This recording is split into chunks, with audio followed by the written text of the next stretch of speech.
Eilinis penktadienis tik šį kartą sutapo su vasario 14 diena, bet ką padarysi. Už lango priskrido labai daug sniegenų, labai gražiais tokiais raudonais pilveliais.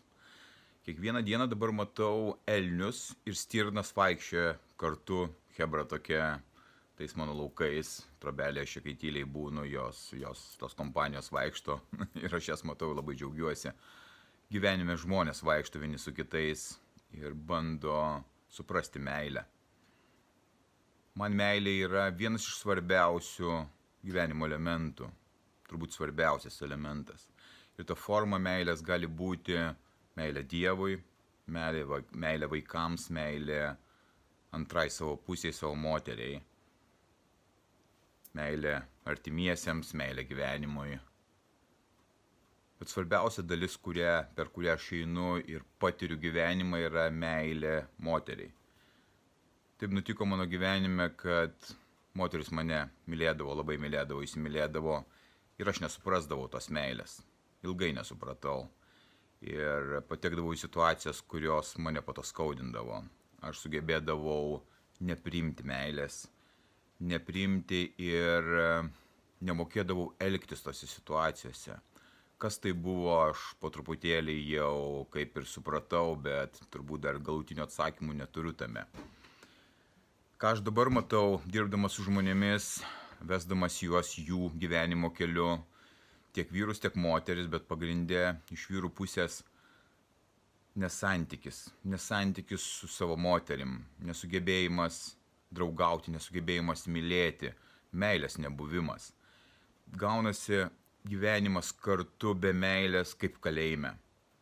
Dauguma žmonių, aš turiu gal labai retą atvejį, kur žmonės vienas kitą nuoširdžiai myli, rūpinasi vienas kitu ir eina per gyvenimą, bet pagrindė visi turi vienas kitam krūvas pretenzijų. Aš lygiai taip pat gyvenau su pretenzijomis, kurios virsdavo į pyktį, neapykantą, nepasitenkinimą ir taip keliavau ne vienus metus ir mano santykiai, jie griūdavo. Aš prarasdavau savo artimiausius žmones, moteris ir tekdavo vėl iš naujo keltis ir eiti toliau. Praradimai manęs nesustabdė nuo noro mylėti, nuo noro atiduoti savo meilę, nuo noro turėti meilę atgal. Bet tos netektis mane mokė, kas yra negerai, kurioje vietoje aš elgiuosi neteisingai. Nes matau pagrindinį nemeilės bruožą, ką aš matau iš savo perspektyvos, silpnus vyrus, nusivylusius nelaimingus vyrus.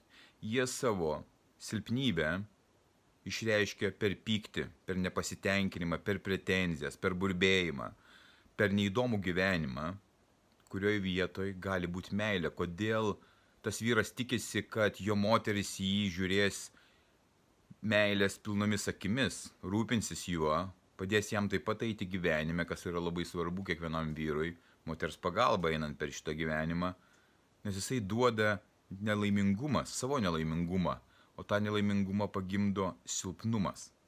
Silpnumas savo, gyvenimas ne savo gyvenimo, neautentiško gyvenimo. Kas iš to, kad tu uždirbi labai daug pinigų, turi kažkokius tai didelius verslus, bet iš tikrųjų esi ne savo vietoje, nelaimingas, pilnas puikybės, negali būti gražaus santykio. Kas iš to, jeigu tu turi kažkokią tai nekilnojamą turtą ar kažkokių kitų daiktų, bet nemoki mylėti, nemoki suprasti, nepastebi to žmogaus, nėra to santykio. Kai tu esi sugriuvęs ir finansiškai ir neturi sveikatos, tu negali duoti meilės. Tu negali būti tas, kuris duoda. Tu nori imti, tu nori prašyti. Nelaimingumas aplinkui. Ir taip atsitinka, kad iš vyro pusės eina nelaimingumas dėl jo silpnumo ir moteris kažkiek tai neša, tempia tą naštą, kažkiek dar gal laukia, tikisi iš to vyro kažko tai, nieko negauna ir jinai nusivilia. Žingsnis po žingsnio, pretenzija, nepasitenkinimas užmuša meilę. Nebelieka meilės. Ir praktiškai atgal kelio nebelieka. kai tas ratas nepasitenkinimo užsisuka ir vienas kitam pradeda mėtyti kaltinimus kiekvieną dieną dėl įvairių paprastų buitinių situacijų, viskas. Kelias yra uždarytas šitam gyvenimui į meilę, tu gali galbūt gyventi susitaręs kažkokia tai sąlyginėje taikoje, bet be meilės. Praktiškai jos nebelieka. Ir ką aš supratau iš savęs, kad mano silpnumas lygiai taip pat vedė mane būti piktu ir nelaimingu esant šeimoje, turint nuostabias moteris, gyvenant su tomis nuostabiamis moterimis, bet nesugebant atrasti savo kelio. Todėl aš nusprendžiau atrasti savo kelią, vidinę ramybę įgyti, turėti tą laimę savo su savimi, būti taikoje su gyvenimu, sutvarkyti visus finansus, sveikatą, išvaizdą, tam, kad aš galėčiau tokį save duoti savo moteriai. Kai aš toks nebuvau, aš buvau nelaimingas. tą nelaimingumą atiduodavau per pyktį, dėl to tie santykiai pradėdavo byrėti ir po daugelio metų tie santykiai baigdavosi. Nenoriu taip gyventi, noriu gyventi gyvenimą, kuriame yra meilė, kuriame yra pagarba, kuriame yra draugystė, pasitikėjimas, pasiaukojimas. Tai yra elementai, kurie yra labai svarbus. Nenusivyliau meilę, nesvarbu, kiek pas mane čia atsitikė visokių įvykių gyvenime. Aš toliau einu, ieškau ir atrandu tą meilę. Ir aš stengiuosi ją dabar saugoti kaip gėlytę, kuri dygsta žiemą iš po sniego ir bando stieptis į tą saulę. Aš noriu būtent taip gyventi. Pasižiūrėk į savo gyvenimą, kiek joje yra meilės sau ir per tai matysi, kokią tu meilę gali duoti savo moteriai.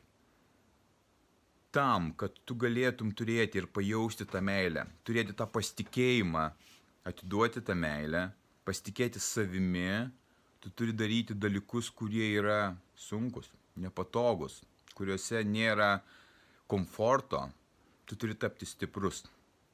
Jeigu tave kažkas tai moko būti silpnu, tu būsi silpnas, nelaimingas, meilės aplinkui pas tave nebus. Meilės aplinkui nebus, gali būti tik gailestis tau. Nieko kito negali būti. Bet jeigu tu tapsi stipriu žmogumi, savo kūnu, savo protu, savo siela, tu pamatysi, kaip keičiasi viskas aplinkui, kaip ateina ta meilė ir tu ją gali priimti tą meilę. Aš einu tuo keliu, išmokau pagrindinių principų, kad turi pakeisti save, atsisakyti senojo savęs, pradėti mylėti gyvenimą, daryti stiprius, sunkius, nepatogius dalykus, kuriuose nėra komforto. Tada gyvenimas tampa pilnas, įdomus, ryškus, prasmingas. Ir tada tu gali pamatyti meilę, ją duoti, ją gauti ir taip gyventi šitą gyvenimą. Būk stiprus.